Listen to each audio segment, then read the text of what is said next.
Hello, I'm Moira Astin. I'm the Archdeacon of Reigate in Southwark Diocese. Reigate is the area that's quite unlike the rest of Southwark because it's the rural area.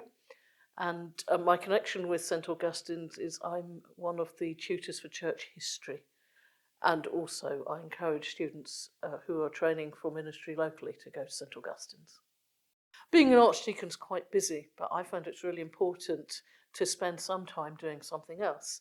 And one of the things I've been doing for the last few years has been thinking about Christianity, how it came to Britain, and then how it stayed until we get into the 7th century and the Synod of Whitby.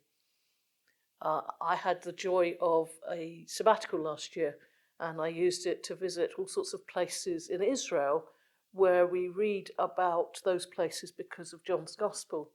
I also went to Turkey and went to where the Apostle John is buried in Ephesus.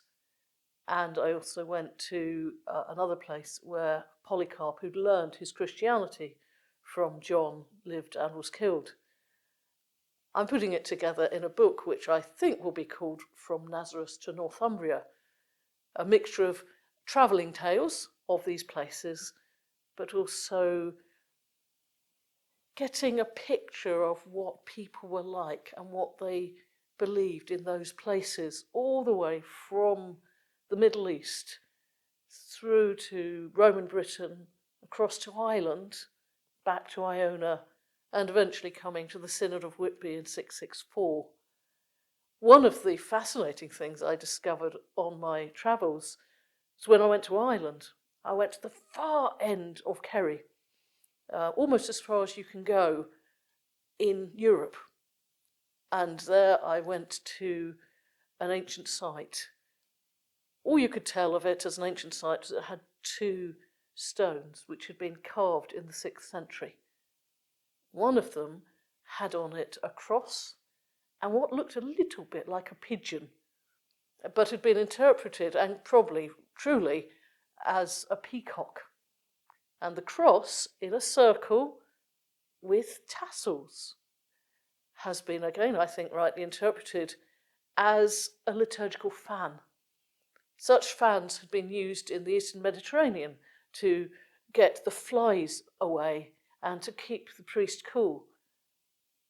In West Kerry, you don't need to keep the priest cool, but it was a visual link between Christianity as it was in the East, come all the way to Britain and Ireland, and become what we call Celtic Christianity.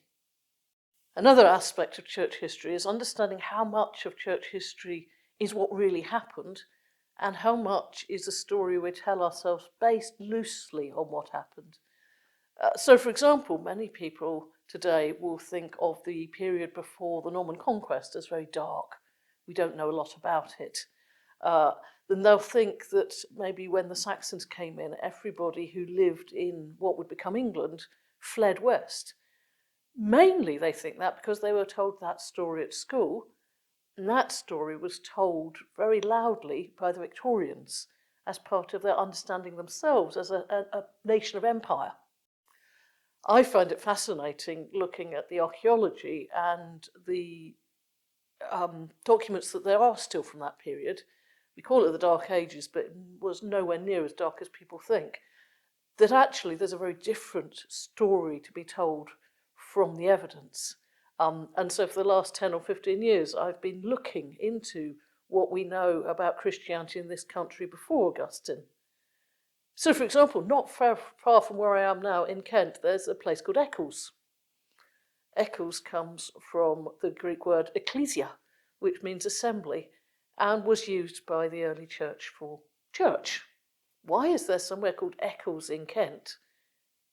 Eccles coming from Greek into Latin, when we're told that the people of Kent all fled west and new people came. Well, actually, as you look, you discover that in the period between the 5th and 6th century, the so-called Anglo-Saxons were all buried with their heads to the west so that they could rise to the east. That was the Roman burial practice in the later part of the Roman Britain because we were Christians. There are very, very few cremation burials in Kent. So it seems far more likely that Kent was a Christian area, and when Augustine came along, what he found was people who were basically Christian, perhaps ruled by an Anglo-Saxon who wasn't. And so the conversion of Kent happened very easily when he came because they were Christians. Knowing that different story can then actually help us challenge some of that Victorian myth and perhaps help us rethink what it is to be British, not just the rulers of empire, but actually the ones who were left behind when we were colonised. What does that mean for us and our Christianity? What does it mean in a time when we are no longer the predominant way people think of themselves in this country? How did the people then keep their Christianity fresh when the rulers weren't Christians? I think it asks some interesting questions of ourselves today, as well as being a bit of detective work about the past.